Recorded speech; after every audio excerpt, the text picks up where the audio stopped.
most valuable commodity I know of is information. Wouldn't you agree?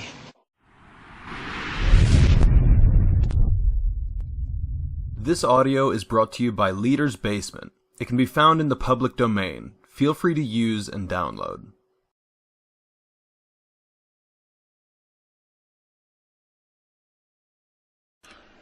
Your right to be rich. It is your right to be rich. You are here to lead the abundant life and to be happy, radiant, and free. You should therefore have all the money you need to lead a full, happy, prosperous life. There is no virtue in poverty. The latter is a mental disease, and it should be abolished from the face of the earth.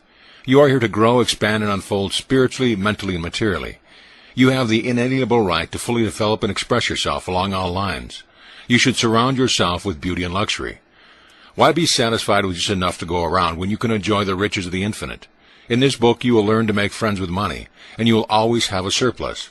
Your desire to be rich is a desire for a fuller, happier, more wonderful life. It is a cosmic urge. It is good and very good. Begin to see money in its true significance as a symbol of exchange. It means to you freedom from want. It means beauty, luxury, abundance, and refinement. As you read this chapter, you are probably saying, I want more money. I am worthy of a higher salary than I'm receiving. I believe most people are inadequately compensated. One of the reasons many people do not have more money is that they are silently or openly condemning it. They refer to money as filthy lucre, or they believe that love of money is the root of all evil. Another reason they do not prosper is they have a sneaky subconscious feeling there is some virtue in poverty. This subconscious pattern may be due to early childhood training, superstition, or it could be based on a false interpretation of the scriptures. There is no virtue in poverty. It is a disease like any other mental disease. If you were physically ill, you would think there was something wrong with you. You would seek help, or do something about the condition at once. Likewise, if you do not have money constantly circulating in your life, there is something radically wrong with you. Money is only a symbol. It has taken many forms as a medium of exchange down through the centuries, such as salt, beads, trinkets of various kinds. In early times, man's wealth was determined by the number of sheep or oxen he had. It is much more convenient to write a check than to carry some sheep around with you to pay your bills. God does not want you to live in a hovel or to go hungry. God wants you to be happy, prosperous, and successful. God is always successful in his undertakings, whether he makes a star or a cosmos. You may wish to take a trip around the world, study art in a foreign country, go to college, or send your children to a superior school. You certainly wish to bring up your children in lovely surroundings, so that they might learn to appreciate beauty, order, symmetry, and proportion. You were born to succeed, to win, to conquer all difficulties, and to have all your faculties fully developed. If there is financial lack in your life, do something about it. Get away immediately from all superstitious beliefs about money. Do not ever regard money as evil or filthy. If you do, you cause it to take wings and fly away from you. Remember that you lose what you condemn. Suppose, for example, you found gold, silver, lead, copper, or iron in the ground. Would you pronounce these things evil? God pronounced all things good. The evil comes from man's darkened understanding, from his unillumined mind, from his false interpretation of life, and his misuse of divine power. Uranium, lead, or some other metal could have been used as a medium of exchange. We use paper bills, checks, etc. Surely the piece of paper is not evil, neither is the check. Physicists and scientists know today that the only difference between one metal and another is the number and rate of motion of the electrons revolving around a central nucleus. They are now changing one metal into another through a bombardment of the atoms in a powerful cyclotron.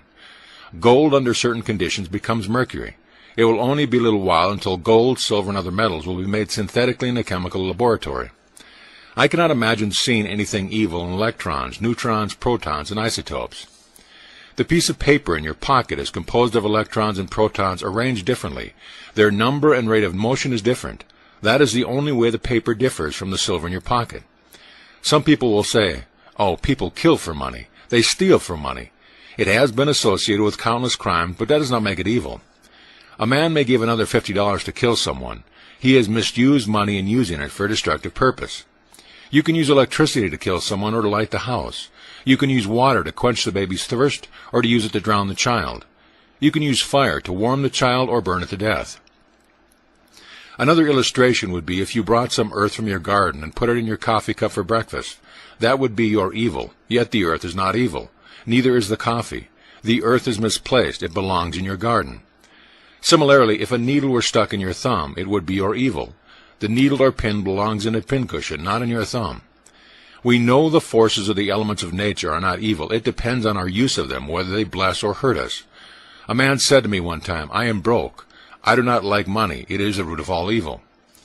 Love of money to the exclusion of everything else will cause you to become lopsided and unbalanced. You are here to use your power or authority wisely.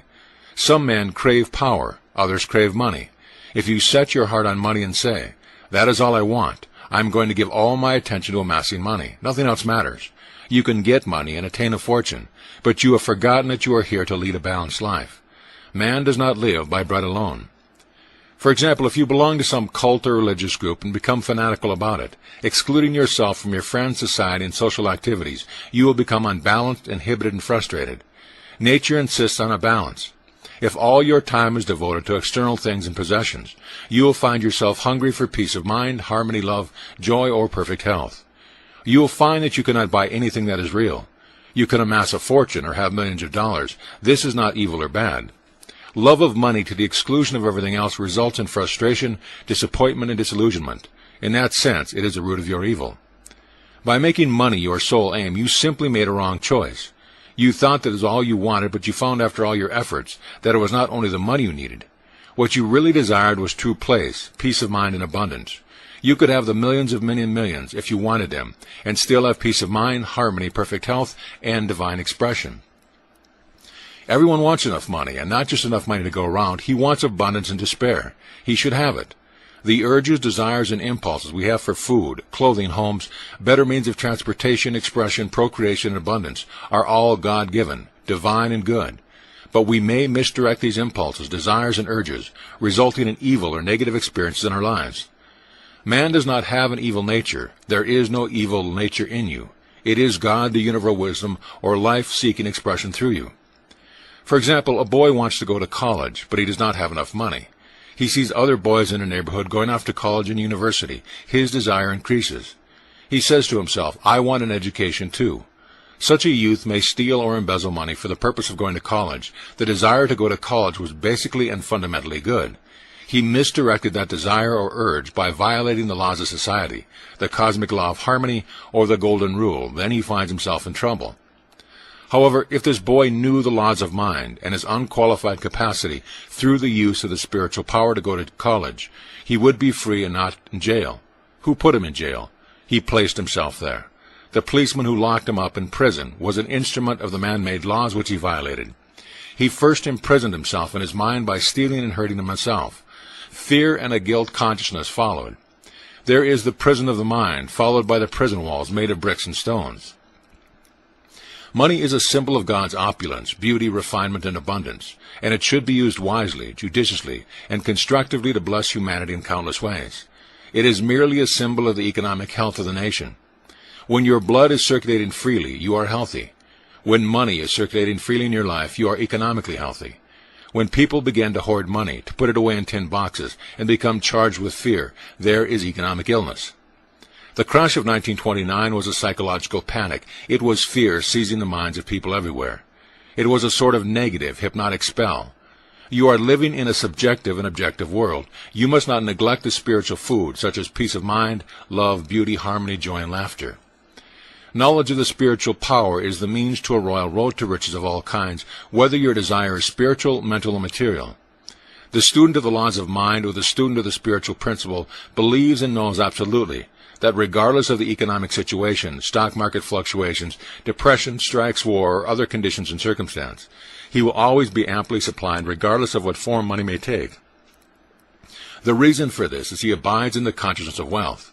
The student has convinced himself in his mind that wealth is forever flowing freely in his life, and there is always a divine surplus. Should there be a war tomorrow and all the students present holding become valueless, as the German marks did after the First World War, he would still attract wealth and be cared for, regardless of the form of the new currency took. Wealth is a state of consciousness. It is a mind conditioned to divine supply forever flowing. The scientific thinker looks at money or wealth like the tide. That is, it goes out, but it always comes back. The tide never fails, neither will man supply when he trusts the tireless, changeless, immortal presence which is omnipresent and flowing ceaselessly. The man who knows the workings of the subconscious mind is never, therefore, worried about the economic situation, stock market panics, devaluation, or inflation or currency, since he abides in the consciousness of God's eternal supply. Such a man is always supplied and watched over by an overshadowing presence. Behold the birds of the air, for they sow not, neither do they reap, nor gather in barns, yet your heavenly Father feedeth them. Are you not much better than they? As you consciously commune with the divine presence, claiming and knowing that it leads and guides you in all your ways, that it is a lamp unto your feet and a light on your path, you will be divinely prospered and sustained beyond your wildest dreams. Here's a simple way for you to impress your subconscious mind with the idea of constant supply or wealth. Quiet the wheels of your mind, relax, let go, immobilize the attention, get into a sleepy, drowsy, meditative state of mind. This reduces effort to the minimum. Then in a quiet, relaxed, passive way, reflect on the following simple truth. Ask yourself, where do ideas come from? Where does wealth come from? Where did you come from? Where did your brain and mind come from? You will be led back to the one source. You find yourself on a spiritual working basis now.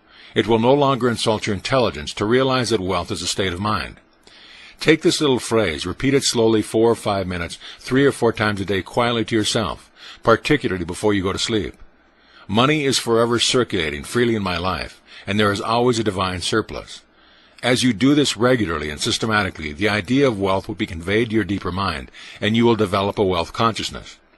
Idle mechanical repetition will not succeed in building the consciousness of wealth. Begin to feel the truth of what you affirm. You know what you are doing and why you are doing it. You know your deeper self is responsive to what you consciously accept as true. In the beginning, people who are in financial difficulties do not get results with such affirmations as, I am wealthy, I am prosperous, I am successful. Such statements may cause their conditions to get worse. The reason is the subconscious mind will only accept the dominant of 2 ideas, or the dominant mood or feeling. When they say, I am prosperous, their feeling of lack is greater, and something within them says, no, you're not prosperous, you're broke. The feeling of lack is dominant, so that each affirmation calls forth the mood of lack, and more lack becomes theirs. The way to overcome this for beginners is to affirm what the conscious and subconscious mind will agree upon. Then there will be no contradiction. Our subconscious mind accepts our beliefs, feelings, convictions, and what we consciously accept is true. A man could engage the cooperation of his subconscious mind by saying, I am prospering every day. I am growing in wealth and in wisdom every day. Every day my wealth is multiplying.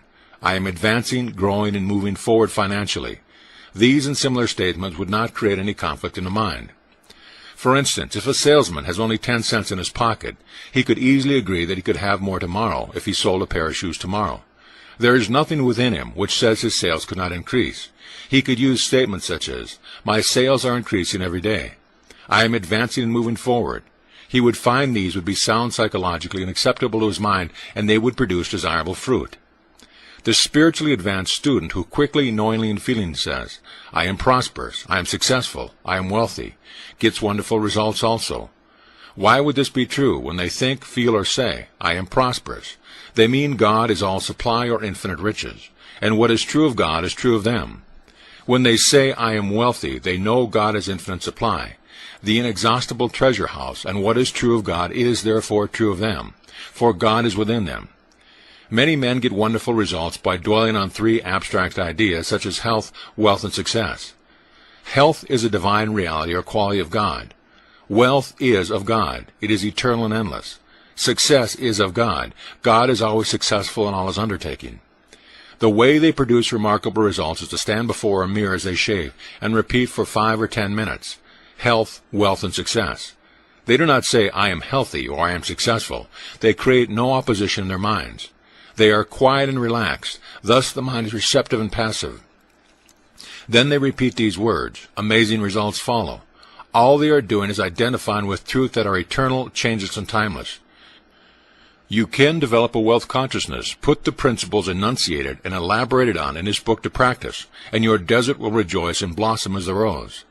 I worked with a young boy in Australia many years ago who wanted to become a physician and surgeon, but he had no money, nor had he graduated from high school. For expenses, he used to clean doctors' offices, wash windows, and do odd jobs. He told me that every night as he went to sleep, he used to see a diploma on his wall with his name in big, bold letters. He used to clean and shine the diplomas in the medical building where he worked. It was not hard for him to engrave the diploma in his mind and develop it there. I do not know how long he continued this imagining, but it must have been for some months. Results followed as he persisted. One of the doctors took a great liking to this young boy, and after training him in the art of sterilizing instruments, giving hypodermic injections, and other miscellaneous first aid work, he became a technical assistant in his office. The doctor sent him to high school and also to college at his own expense. Today this man is a prominent doctor in Montreal, Canada. He had a dream, a clear image in his mind. His wealth was in his mind. Wealth is your idea, desire, talent, urge for service, capacity to give to mankind, your ability for usefulness to society, and your love for humanity in general. This young boy operated a great law unconsciously. Thomas Troward said, "Having seen the end, you have willed the means to the realization of the end." The end in this boy's case was to be a physician. To imagine, see, and feel the reality of being a doctor now, to live with that idea, sustain it, nourish it, and to love it until through this imagination is penetrated the layers of the subconscious mind, become a conviction, and pave the way to the fulfillment of your dreams. He could have said, "I have no education. I do not know the right people. I am too old to go to school now. I have no money. It would take years, and I am not intelligent." He would then be beaten before he started. His wealth was in the use of his spiritual power within him, which responded to his thought. The means or the way in which our power is answered is always hidden from us, except that occasionally we may intuitively perceive a part of the process. My ways are past finding out. The ways are not known. The only thing man has to do is to imagine and accept the end in his mind and leave its unfoldment to the subjective wisdom within. Oftentimes the question is asked, what should I do after meditating on the end and accepting my desire in consciousness? The answer is simple. You will be compelled to do whatever is necessary for the unfoldment of your ideal. The law of the subconscious is compulsion. The law of life is action and reaction. What we do is the automatic response to our inner movements of the mind, inner feeling and conviction. A few months ago, as I went to sleep, I imagined I was reading one of my most popular books, Magic of Faith, in French. I began to realize and imagine this book going into an all-French-speaking nation.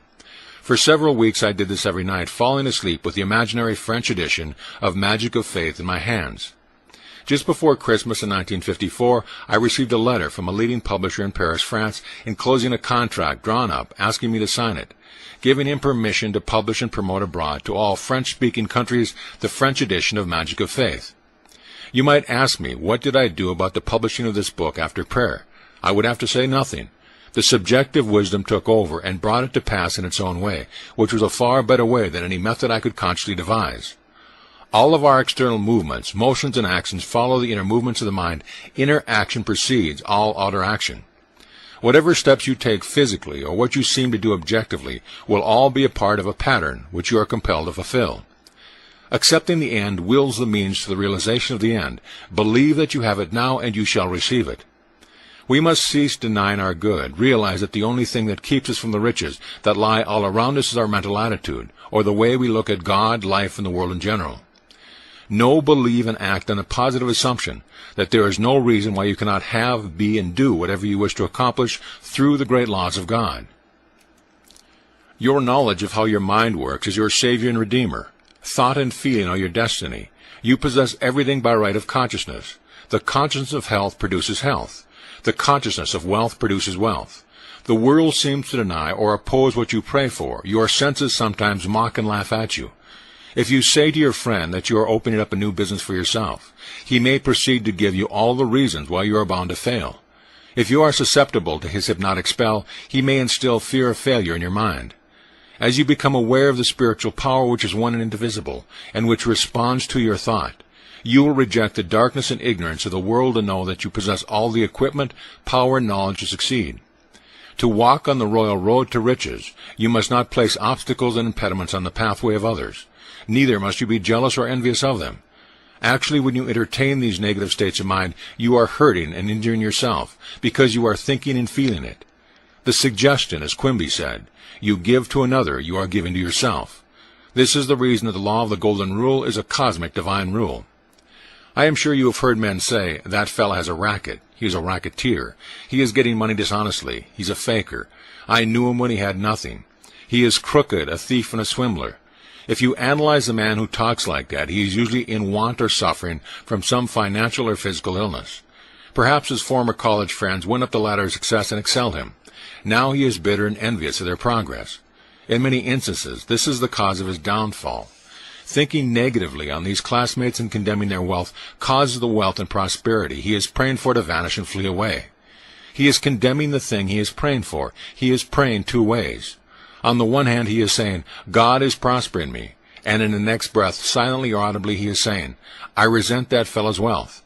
Always make it a special point to bless the other person and rejoice in his prosperity and success. When you do, you bless and prosper yourself. If you go into the bank and see your competitor across the street deposit 20 times more than you do, or you see him deposit $10,000, rejoice and be exceedingly glad to see God's abundance being manifest through one of his sons. You are then blessing and exalting what you are praying for. What you bless, you multiply. What you condemn, you lose. If you are working in a large organization and you are silently thinking of and resenting the tact that you are underpaid, and yet you are not appreciated and that you deserve more money and greater recognition, you are subconsciously severing your ties with that organization. You are setting a law in motion. Then the superintendent or manager says to you, we have to let you go. You dismissed yourself. The manager was simply the instrument through which your own mental negative attitude was confirmed. In other words, he was a messenger telling you what you conceived as true about yourself. It was an example of law of action and reaction. The action was the internal movement of your mind. The reaction was the response of the outer world to conform to your inner thinking. Perhaps as you read this, you are thinking of someone who has prospered financially by taking advantage of others, by defrauding them, by selling them unsound investments in property, etc. The answer to this is obvious, because if we rob, cheat, or defraud another, we do the same to ourselves. In reality, in this case, we are actually hurting or robbing from ourselves. We are in a mood of lack in the first place, which is bound to attract loss to us. The loss may come in many ways. It may come in the loss of health, prestige, peace of mind, social status, sickness in the home or in business. It may not necessarily come in loss of money. We must not be short-sighted and think that the loss has to come in just dollars and cents.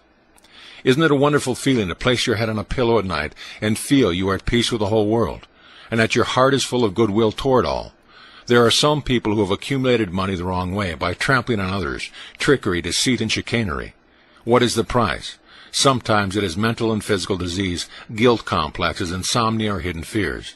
As one man said to me, yes, I rode roughshod over others. I got what I wanted, but I got cancer doing it. He realized he had attained his wealth in the wrong way. You can be wealthy and prosperous without hurting anyone. Many men are constantly robbing themselves. They steal from themselves peace of mind, health, joy, inspiration, happiness, and the laughter of God. They may say that they have never stolen, but is it true? Every time we resent another or are jealous or envious of another's wealth or success, we are stealing from ourselves. These are the thieves and robbers which Jesus cast out of the temple. Likewise, you must cast them out incisively and decisively. Do not let them live in your mind. Cut their heads off with the fire of right thought and feeling. I remember in the early days of the war reading about a woman in Brooklyn, New York, who went around from store to store buying up all the coffee she could. She knew it was going to be rationed. She was full of fear that there would not be enough for her. She bought as much as she could and stored it in her cellar. That evening she went to church services. When she came home, burglars had broken down the door, stolen not only the coffee, but silverware, money, jewelry, and other things. This good woman said what they all say. Why did this happen to me when I was at church? I never stole from anyone. Is it true? Was she not in the consciousness of lack and fear when she began to hoard supplies of coffee? Her mood and fear of lack were sufficient to bring about loss in her home and possession. She did not have to put her hand on the cash register or rob a bank. Her fear of lack produced lack. This is the reason that many people, who are what society calls good citizens, suffer loss. They are good in the worldly sense, that is, they pay their taxes, they obey the laws, vote regularly, and are generous to charities. But they are resentful of others' possessions, their wealth or social position. If they would like to take money when no one was looking, such an attitude is definitely and positively a state of lack, and may cause the person who indulges in such a mental state to attract charlatans or knaves, who may swindle or cheat them in some business transaction. Before the outer thief robs us, we have first robbed ourselves. There must be an inner thief before the outer one appears. A man can have a guilt complex and accuse himself constantly. I knew such a man. He was very honest as a teller in the bank. He never stole any money, but he had an illicit romance. He was supporting another woman and denying his family. He lived in fear that he would be discovered. A deep sense of guilt resulted. Fear follows guilt. Fear causes the contraction of the muscles and mucous membranes. Acute sinusitis developed. Medication gave him only temporary relief. I explained to this client the cause of his trouble and told him the cure was to give up his outside affair. He said he couldn't, she was a soulmate, and that he had tried. He was always condemning and accusing himself. One day he was accused by one of the officials of the bank of having embezzled some money. It looked serious for him, as the evidence was circumstantial. He became panic-stricken and realized the only reason he was wrongfully accused was that he had been accusing and condemning himself. He saw how mind operates. Inasmuch as he was always accusing himself on the inner plane, he would be accused on the outer. He immediately broke off the relationship with the other woman due to shock of being accused of embezzling and began to pray for divine harmony and understanding between himself and the bank official. He began to claim, "There is nothing hidden that is not revealed." The peace of God reigned supreme in the minds and hearts of all concerned. Truth prevailed. The whole matter was dissolved in the light of truth. Another young man was discovered as the culprit. The bank teller knew that only through prayer was he saved from a jail sentence. The great law is, as you would that men should think about you, think you about them in the same manner. As you would that men should feel about you, feel you also about them in like manner. Say from your heart, I wish for every man who walks the earth what I wish for myself. The sincere wish of my heart is, therefore, peace, joy, love, and abundance, and God's blessing to all men everywhere. Rejoice and be glad in the progression, advancement, and prosperity of all men. Whatever you claim is true for yourself, claim it for all men everywhere. If you pray for happiness and peace of mind, let your claim be peace and happiness for all. Do not ever try to deprive another of any joy. If you do, you deprive yourself. When the ship comes in for your friend, it comes in for you also. If someone is promoted in your organization, be glad and happy. Congratulate him. Rejoice in his advancement and recognition. If you are angry or resentful, you are demoting yourself. Do not try to withhold from another his God-given birthright to happiness, success, achievement, abundance, and all good things. Jesus said, Store up for yourself treasures in heaven, where the moth and rust doth not consume, and where thieves cannot break through and steal. Hatred and resentment rot and corrode the heart, causing us to become full of scars, impurities, toxins, and poisons. The treasures of heavens are the truth of God which we possess in our soul. Fill your minds with peace, harmony, faith, joy, honesty, integrity, loving kindness, and gentleness. Then you will be sowing for yourself treasures in the heavens of your own mind. If you are seeking wisdom regarding investments, or if you are worried about your stocks or bonds, quietly claim, Infinite intelligence governs and watches all over my financial transactions, and whatever I do I shall prosper. Do this frequently, and you will find that your investments will be wise. Moreover, you will be protected from loss, as you will be promoted to sell these securities or holdings before any loss accrues to you. Let the following prayer be used daily by you regarding your home, business, and possession. The overshadowing presence, which guides the planets on their courses and causes the sun to shine, watches over all my possessions, home, business, and all things that are mine. God is my fortress and vault. All my possessions are secure in God. It is wonderful. By reminding yourself daily of this great truth, and by observing the laws of love, you will always be guided, watched over, and prosper in all your ways. You will never suffer from loss, for you have chosen the Most High as your counselor and guide. The envelope of God's love surrounds, enfolds, and encompasses you at all time. You rest in the everlasting arms of God. All of us should seek an inner guidance for our problems. If you have a financial problem, repeat this before you retire at night. Now I shall sleep in peace. I have turned this matter over to God, wisdom within. It knows only the answer.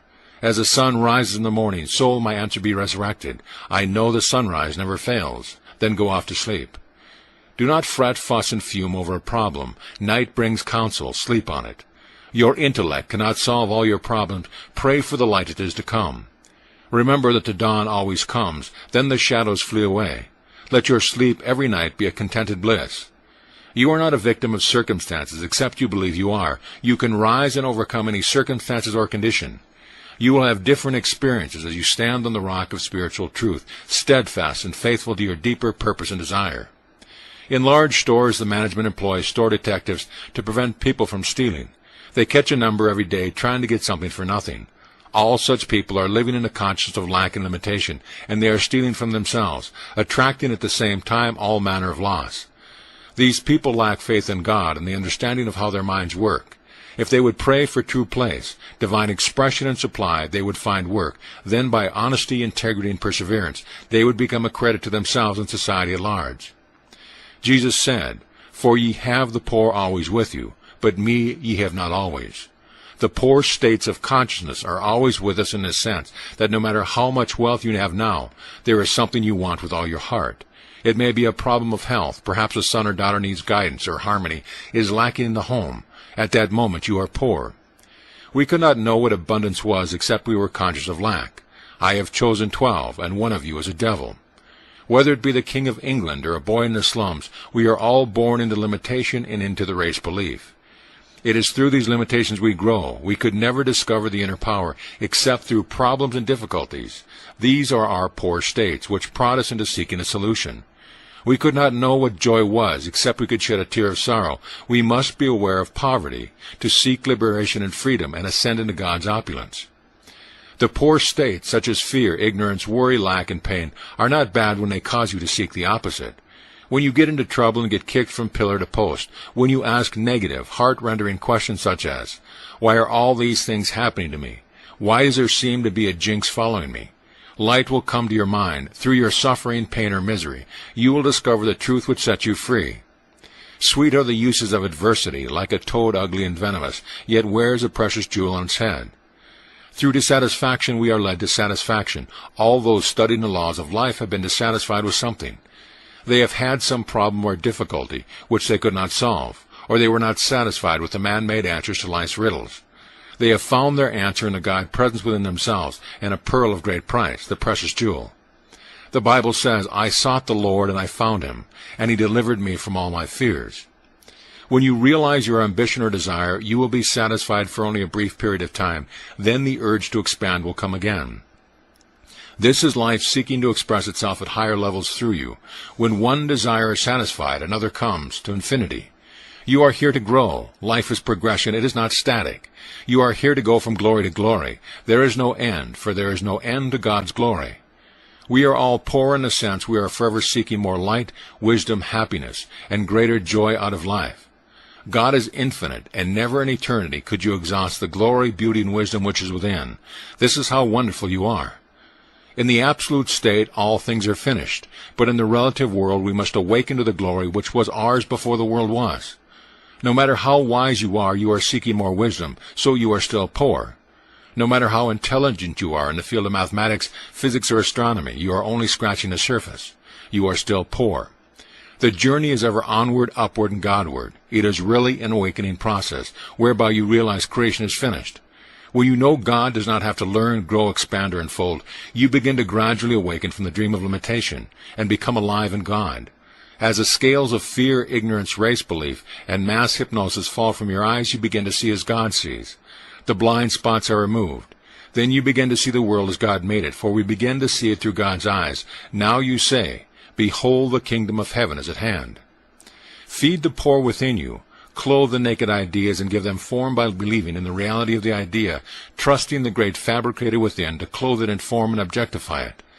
Now your word or idea shall become flesh or take form.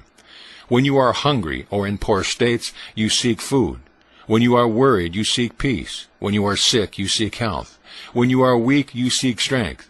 Your desire for prosperity is the voice of God in you, telling you that abundance is yours. Therefore, your poor state, you find the urge to grow, to expand, to unfold, to achieve, and to accomplish your desires.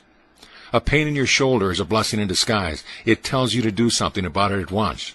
If there were no pain and no indication of trouble, your arm might fall off on the street. Your pain is God's alarm system telling you to seek his peace and his healing power and move from darkness to light. When cold, you build a fire. When you are hungry, you eat. When you are in lack, enter into the mood of opulence and plenty. Imagine the end, rejoice in it. Having imagined the end and felt it as true, you have willed the means to the realization of the end. When you are fearful and worried, feed your mind with the great truth of God that has stood the test of time and will last forever. You can receive comfort by meditating on the great psalm. For example, the Lord is my shepherd, I shall not want. God is my refuge, my salvation, whom shall I fear? God is an ever-present help in time of trouble. My God, in him will I trust. He shall cover me with his feathers, and under his wings shall I rest. One with God is a majority. If God be for me, who can be against me? I do all things through Christ, which strengthen me. Let the healing vibrations of these truths flood your mind and heart. Then you will crowd out your mind all your fears, doubts, and worries through this meditative process. Imbibe another great spiritual truth. A merry heart maketh a cheerful countenance. A merry heart hath a continual feast. A merry heart doth good like a medicine. A broken spirit drieth the bones. Therefore I put thee in remembrance, that thou stir up the gift of God within thee. Begin now to stir up the gift of God by completely rejecting the evidence of senses, the tyranny and disposition of the race mind, and give complete recognition to the spiritual power within you as the only cause, the only power, and the only presence. Know that it is a responsive and beneficent power. Draw nigh unto it, and it will draw nigh unto you. Turn to it devotedly with assurance, trust, and love. It will respond to you as love, peace, guidance, and prosperity. It will be your comforter, guide, counselor, and your heavenly Father. You will then say, God is love, I have found him, and he truly has delivered me from all my fears.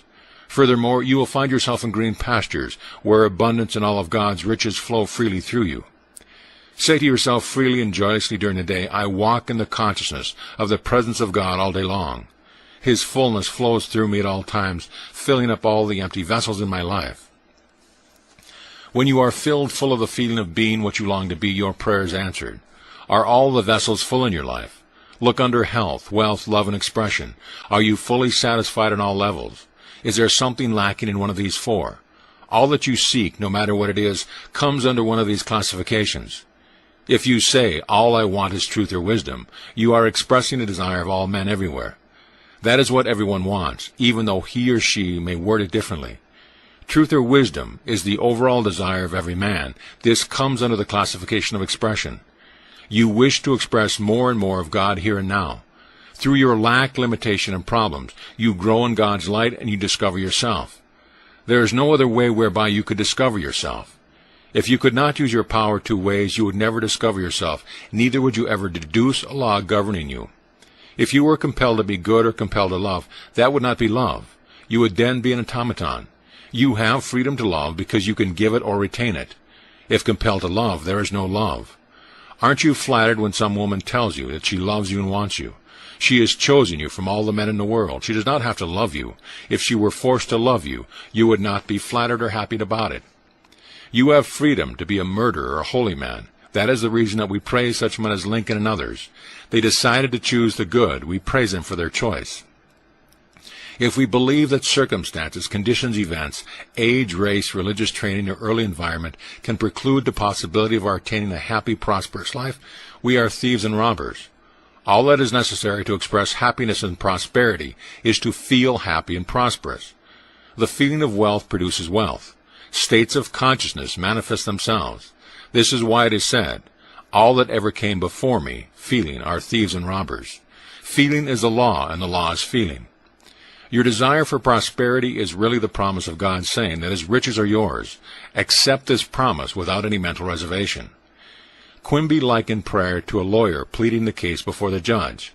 This teacher of the laws of mind said he could prove the defendant was not guilty as charged, but that the person was a victim of lies and false belief.